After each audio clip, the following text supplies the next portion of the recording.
we remain steadfast in our commitment in delivering local news that matters. Stories that inspire. Enriching the lives of Filipinos in the Philippines and across the globe. This is your GMA Regional TV. Buong puso para sa Pilipino. Ito ang inyong Regional TV News. Magandang araw, ito ang inyong Regional TV News. Hatid namin ang mga pinakamalaki at pinakahuling balita mula sa Luzon. Ako po si Chris Zuniga. Mula rito sa Visayas, ako po si Cecil Kibod Castro. At mula naman dito sa Mindanao, ako po si Sara Hilomen Velasco. Ngayong araw ang ikinasang two-day strike ng Grupong Piston at Manibela bilang protesta sa ilang bahagi ng PUV Modernization Program. Magtutungo ang mga protesters sa tanggapan ng LTFRB sa Quezon City para iparating ang kanilang pagtutol sa probisyon ng PUVM gaya ng paglilipat ng prangkisa sa mga kooperatiba o korporasyon at pagmamayari ng jeepney. Samantala mahigit sa 7,000 pulis naman ng NCRPO ang magbabantay sa seguridad sa two-day transport strike. Ipakakalat sila sa mga kalsada para magbigay din ng police assistance sa mga commuter at motorista. Sa kaugnay na balita, ilang transport groups sa iba't ibang probinsya hindi lalahok sa tigil pasada. Yan ang tinutukan live ni Jasmine Gabriel Galban ng GMA Regional TV 1 North Central Luzon. Jasmine? Chris, sa kabila ng malawakang transport strike, tiniyak ng LTFRB Region 1 na maraming jeep ang bumiyahe ngayong araw sa probinsya ng Pangasinan. Hindi makikisa ang One Pangasinan Transport Federation sa ikinasang two-day nationwide transport strike. Ayon sa presidente ng federasyon na si Bernard Tuliao, 95% na ng mga jeepney operator na kanilang miyembro ay kabilang na sa kooperatiba. Kaya wala silang nakikitang problema pagdating sa PUV franchise consolidation. Sa Pampanga, wala ring nagkumpirma na sasali sa tigil pasada ayon sa Land Transportation Franchising and Regulatory Board Region 3. Pero nagkasa ng libreng sakay ang Mabalacat City LGU para sa mga empleyadong papasok hanggang Martes paluwas ng Maynila. 2 bus at 4 na government shuttles ang ide-deploy ng LGU para sa libreng sakay.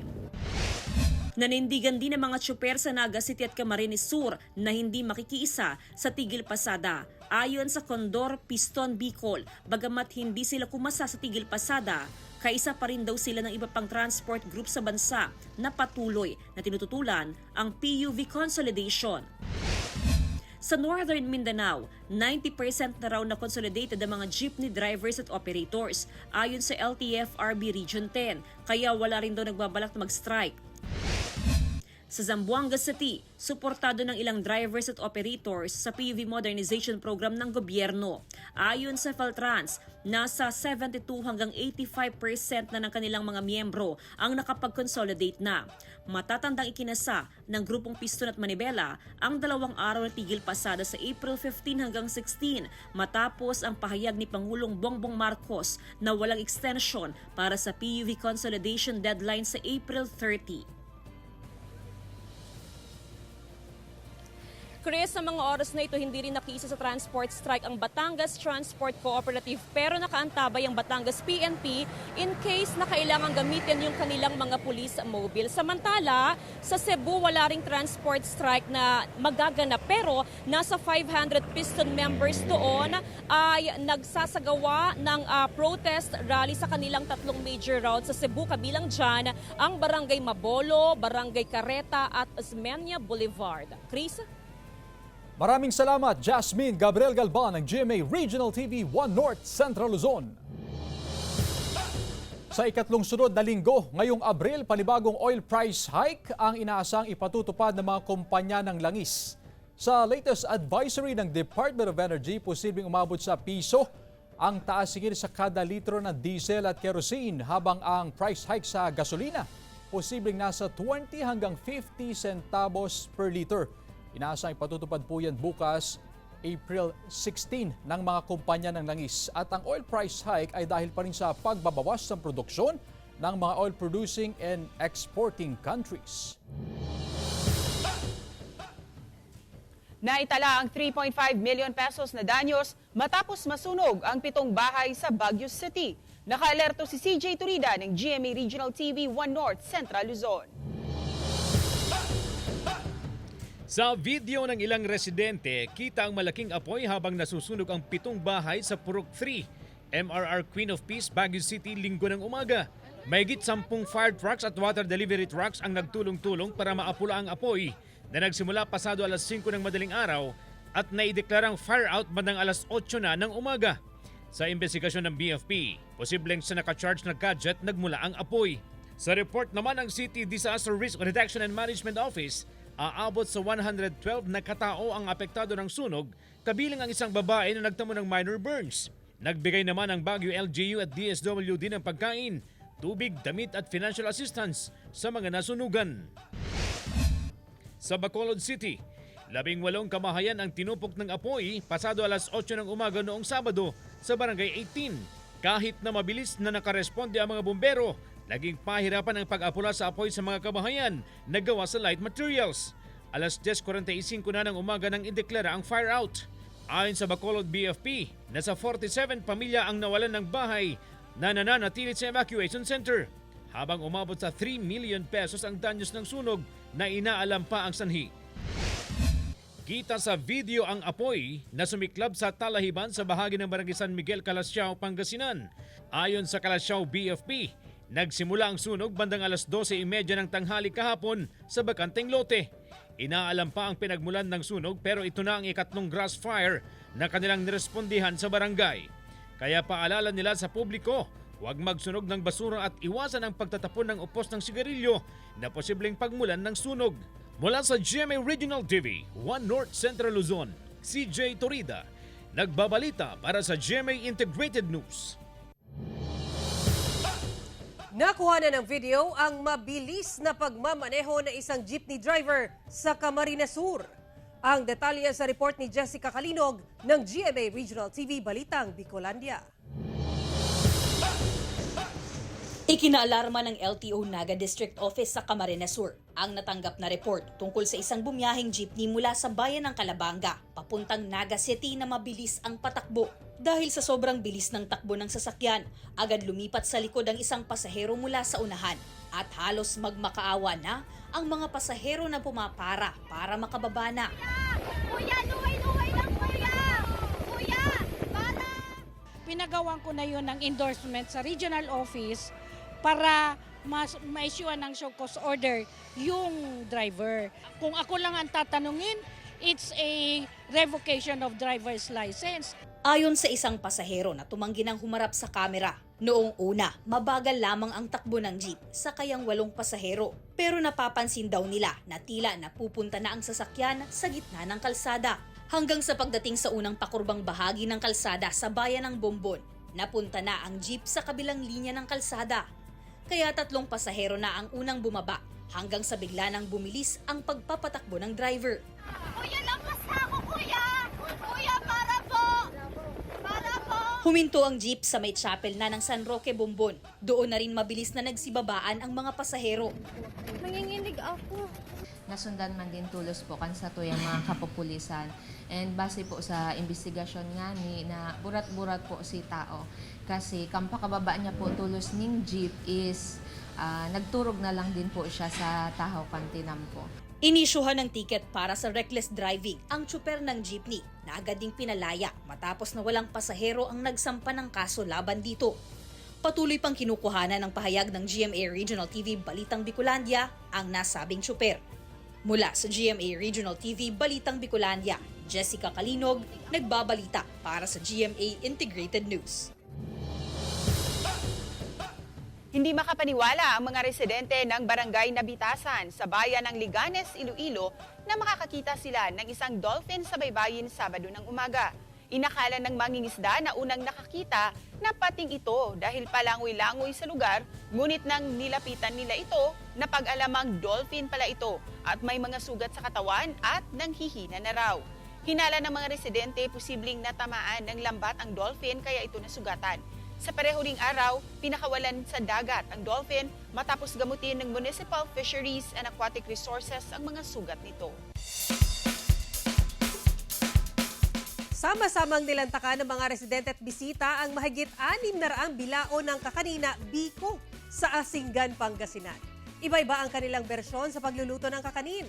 May puno ng latik, ang ilan ay sagana sa gata. Pero iisa lang ang kanilang mithiin, ang maipamalas ang pagkakabuklod at pagkakaisa ng komunidad. Bahagi ito ng Kankanin Festival 2024 ng Asinggan, Pangasinan.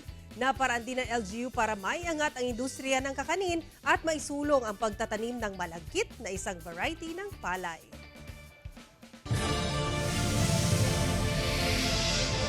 Ito ang inyong Regional TV News. Ito ang inyong Regional TV News.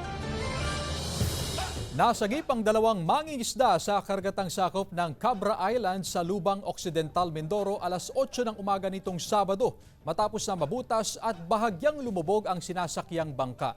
Ayon sa Coast Guard Occidental Mindoro, aksidenteng bumangga o tumama sa kanilang bangka ang isang Blue Marlin kaya nabutas ito.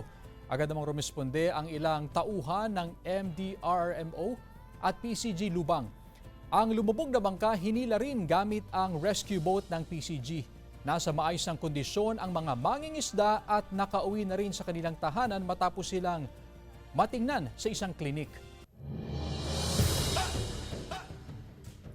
Pinagkaguluhan ng ilang residente sa isang sitio sa Banga, South Cotabato ang umano'y tao na naging aso. Ang detalye sa report ni Jestoni Humamil ng GMA Regional TV 1 Mindanao.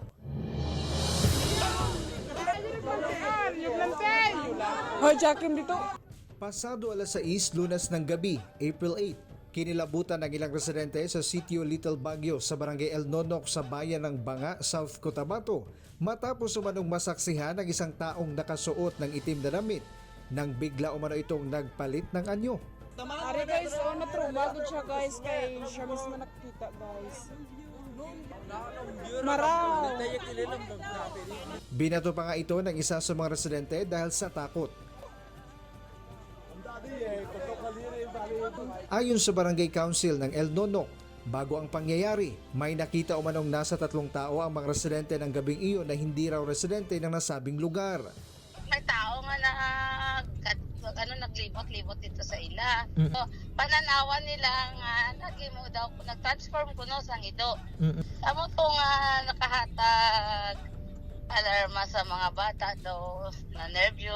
Ayon pa sa mga residente, nakita rin daw umano ito maging ng katabing sitio. Kaya pinapaimbestigahan na ng barangay sa kapulisan ang pangyayari. Bisita man pagka-following day, nabisita man ang aton nga PNP, kag nag-surveillance man, nag-imbestiga man sa mga natabo dito. Gilayon man nga nag-advise sa katawhan sa Central Little Baguio, subon man sa dere sa Purok nga mag-curfew sila para nga protection na ng mga kabataan lalo na gid aton mga kababayenhan. Sa ngayon, nasa maayos na ang sitwasyon ng nasabing sitio. Mula sa GMA Regional TV 1 Mindanao, Jess Tony Humamil, nagbabalita para sa GMA Integrated News. Niyanig naman ng magnitude 4.3 na lindol ang Eastern Samar kagabi. Ayon sa PHIVOLCS, ang epicenter ng lindol na naitala 7:34 ng gabi ay sa Dolores, Eastern Samar. Sa Earthquake Information 1 na ipinalabas ng PHIVOLCS, walang inaasahang danyos bunsod ng nasabing pagyanig. Mga tilapia sa Lake Buhi nangamatay dahil sa overfeeding ayon sa Municipal Agriculture's Office. Ang detalye sa report ni Chris Novelo ng GMA Regional TV, Balitang Bicolandia. Ilang patay na tilapia ang palutang-lutang sa gilid na ito ng Lake Buhi sa bayan ng Buhi, Camarines Sur. Ang iba sa mga ito kinakain na ng mga ibon sa lugar. Naniniwala ang mga residente na epekto na ito ng mainit na panahon. Ayon naman sa Municipal Agriculture's Office ng Buhi, hindi ito matatawag na fish kill dahil maliban sa epekto ng mainit na panahon, overfeeding daw ay kinamatay ng mga ito.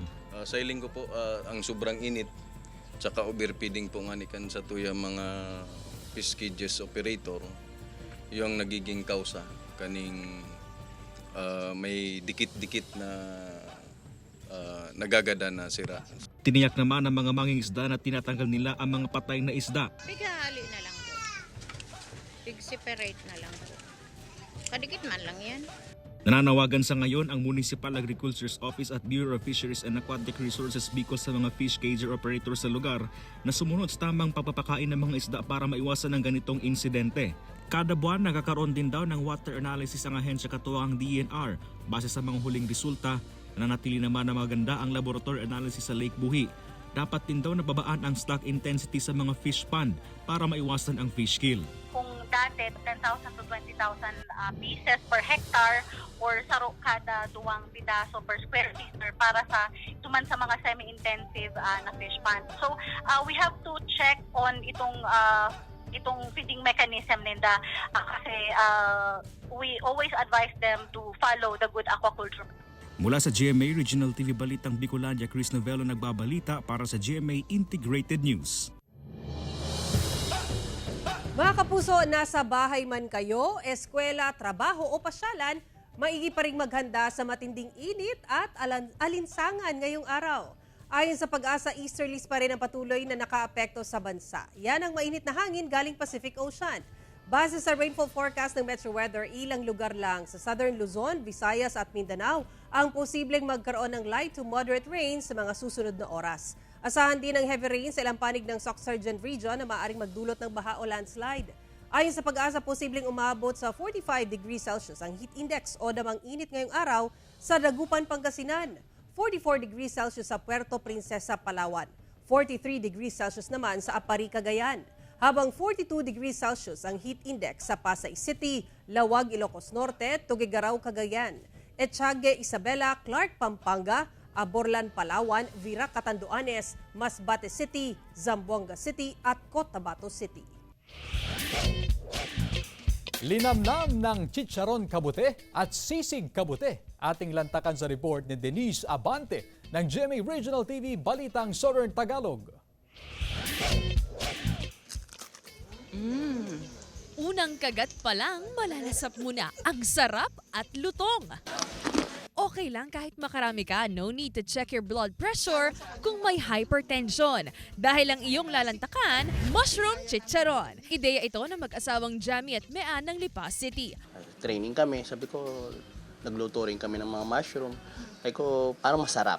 Ito, benta na muna natin. Oyster mushroom ang ginagamit na variety nila Jamie at Mean. Unang inihanda ni Jamie ang mga sangkap para sa gagawing crispy mushroom chicharon. Ang itlog, flour mixture na mayroon daw secret ingredient at syempre, ang kabute. Una munang inilagay ni Jamie ang kabute sa isang bowl at saka inilagay ang flour mixture tapos ang bahagyang binating itlog. Nagpainit ng mantika sa kawali saka isa-isang inilagay ang kabute hanggang sa mag-golden brown. Para naman sa kabute sisig, hiwain ang mga prinitong kabute. Ilagay sa isang bowl at paghalu-haluin ang mga sangkap. At ika nga ng mga Batanggenyo ay kabute! Paktar eh! Karamihan talaga amazed.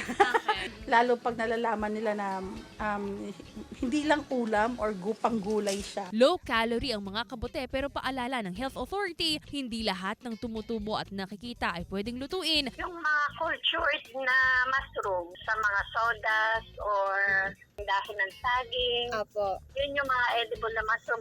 Mula sa GMA Regional TV, Balitang Southern Tagalog, Denise Abante. Nagbabalita para sa GMA Integrated News. Ito ang inyong Regional TV News. Ito ang inyong Regional TV News. Naging matiwasay ang plebisito sa 63 barangay sa Special Geographic Area o SGA BARM. May kabuang 89,594 registered voters ang SGA mula sa 63 barangay sa North Cotabato. Sa katatapos lang ng SGA BARM plebiscite noong Sabado, umabot sa 72,358 ang bumoto ng yes para sa pagbuo ng 8 bagong munisipyo sa BARM. 81.10% ang total turnout ng mga botante, 273 lang sa mga ito ang bumoto ng no. Ayon sa COMELEC, nakasaad sa plebisito na kapag nanalo ang yes votes, Maaprubahan ang pagbuo ng 8 munisipyo sa lugar. Ito ang mga munisipalidad ng Ligawasan, Tugunan, Malidegaw, Kapalawan, Old Kaabakan, Nabalawag, Kadayangan at Pahamudin. Samantala, inaasahang dadalo ngayong araw si COMELEC Chairman George Garcia sa turnover ceremony ng plebiscite result sa 63 barangay sa Camp Darapanan, Sultan Kudarat, Maguindanao del Norte. Bilang bahagi naman ng paghahanda para sa 2025 parliamentary election sa BARM, may isasagawang simultaneous special register anywhere project sa Camp Darapanan at Camp Abubakar mula ngayon hanggang bukas, April 16. Mahigit naman sa 8 milyong pisong halaga ng hinihinalang shabu kumpiskado sa isang high-value individual sa Iloilo City. May detalye si Kim Salinas ng GMA Regional TV 1 Western Visayas. Mismong sa loob ng bahay ng subject na si Elias Davian sa Barangay Caingin La Paz sa Iloilo City, iginasa ang operasyon ng Iloilo City Drug Enforcement Unit biyernes ng hapon. Mahigit isang buwan ding isa na ilalim sa surveillance ng subject hanggang sa makorner ng mga operatiba matapos mabilhan ng 12 million pesos na halaga ng suspected shabu. Dito na rin na-recover ang nasa 400 grams na pinaghihinalaang illegal na droga na may street value na umaabot sa 8 million pesos. Nakuha rin mula sa suspect ang isang 45 caliber na baril. Ayon sa pulisya, isang malaking drug personality si Elias Damian na kumukuha pa ng supply ng droga sa Metro Manila. Ang information natin may contact siya alin sa Manila. Particularly ang contact niya kuno dito sa Monte amo naga-facilitate sa iya transaction kag pagbagsak na diri. Dati nang nakulong dahil sa kaso na may kaugnayan sa illegal na droga ang subject. Hindi na ito nagpaunak ng panayam sa GMA Regional TV 1 Western Visayas. Malaking bagay ayon sa pulisya na naaresto ang subject dahil napigilan ang pag-deliver nito ng illegal na droga sa mga parokyano. Hindi botsing ganon nga ang na-recover naton diri sa Iloilo City ikonsumuhon sang mga tawo nga ari lang di sa Iloilo City, but it will be distributed man sa ibang pagid nga lugar, hindi lang Iloilo City. But gapasalamat kita no tungod nga ining aton mga operatives sige-sige sa pagpanakop. Mula sa GMA Regional TV 1 Western Visayas, Kim Salinas, nagbabalita para sa GMA Integrated News. Maagang inani ng mga magsasaka ang kanilang tanim na sibuyas sa bayan ng Dinalungan sa Aurora. Inuubos raw kasi ng harabas o fall army worm ang kanilang mga tanim na sibuyas.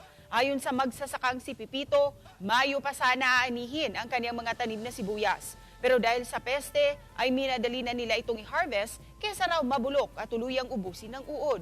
Wala raw kasing pestisidyo ang makapuksa sa peste. Kaya sa ganitong paraan, bangabat lugi, umaasa silang may maibebenta pa para ipambili ng binhi para sa susunod na taniman.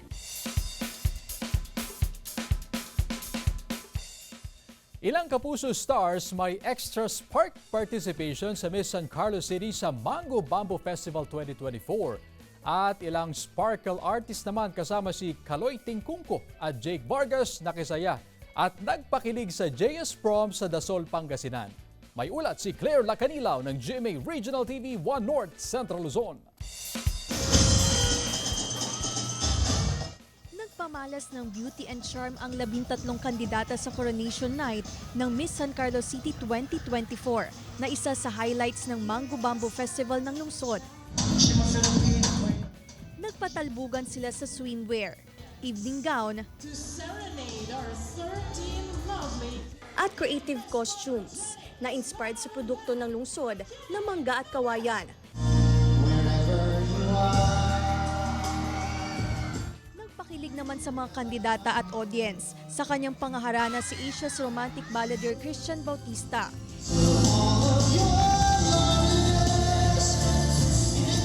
Extra spark din ang hatid ni Kapuso actress Isabel Ortega na isa sa mga hurado. Maraming salamat sa San Carlinian sa pag-invite sa akin. San Carlos is a wonderful city.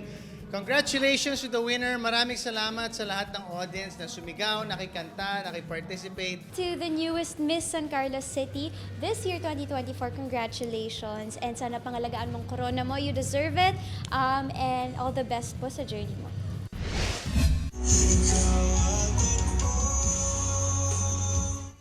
Memorable naman ang junior and senior promenade sa Don Marcelo Jimenez Memorial Polytechnic Institute sa Dasol, Pangasinan dahil sa pagbisita ng Sparkle artists. Hinaranan ni Zyren de la Cruz ang fans.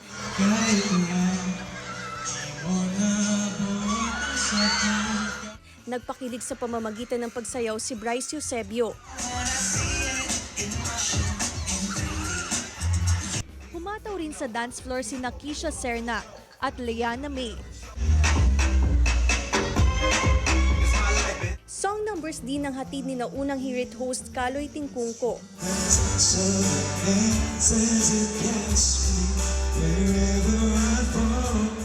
At Sparkle artist Jake Vargas. Hindi magkamayo ang mga estudyante sa performance ng Kapuso Stars. Mainit ang pagtanggap nila, very warm. Kasabay ng mainit na panahon, talagang sumasabay ang tagaktak ng pawis ko. But I really love their presence. Papasalamat kami sa lahat sa kanila, sa suporta na binibigay nila sa amin. We always believe that creating good and happy high school memories that cannot be erased ay isa sa mga gusto nating mangyari. Nagtagisan naman ng galing ang ilang Pangasinense chefs sa Poncha the Pangasinan Culinary Challenge sa Lingayen, Pangasinan. Iba't ibang nakakatakam na dishes ang inihain ng mga kalahok gaya ng cucumber shrimp roll, rellenong cara beef at kamoteng kahoy suman. Nagpamalas din ng kanyang galing sa pagluluto si unang Hirit segment host at farm-to-table food explorer na si Kapuso Chef J.R. Royol sa kanyang ginataang kalabasa at dorado. So gusto ko lang din i-celebrate yung very humble nating isda with the flavors that I grew up with, which is gata. Adding different textures and layers doon sa napaka-humble nating ginataang isda na dish. So sa lahat ng gustong matutong magluto, get the necessary experience. Ang Poncha na ang ibig sabihin ay feast ay bahagi ng selebrasyon ng Pistay Diet 2024 at ng Filipino Food Month na layuning ipakilala ang malawak na tradisyon sa pagluluto ng mga Pangasinense. Mula sa GMA Regional TV 1 North Central Luzon, Claire Lacanilaw nagbabalita para sa GMA Integrated News. Hinahangaan naman ang 104-year-old na lola sa Pinili, Ilocos Norte. Bukod kasi sa kanyang mahabang buhay, malakas pa si Lola Loretta Pagatpatan na ipinanganak noong November 10, 1919. Katunayan, kaya niya pang magwalis, maghugas ng pinggan at asikasuhin ang sarili. At bibilib ka sa paningin ni Lola dahil kahit walang salamin, malinaw pa siyang nakakabasa. Si Lola Loretta mahilig daw sa pagkain ng gulay gaya ng saluyot. Bukod dito, nasa lahi raw nila ang mahabang buhay dahil ang kanyang ina umabot naman ng 107-year-old. Samantala, mapapanood niyo po ang episode na ito sa official website ng GMA Regional TV, www.gmaregionaltv.com. Pwede rin kayong bumisita sa aming official YouTube channel, GMA Regional TV, at i-click ang subscribe button para sa pinakamainit na balita mula sa mga rehiyon. Nais naming pasalamatan ang mga kapuso sa iba't ibang panig ng Pilipinas, maging ang mga kapuso natin abroad. Dahil sa GMA Regional TV, Local News Matters. Kami ang Regional TV News, buong puwersa para sa mas malaking misyon at mas malawak na paglilingkod sa bayan.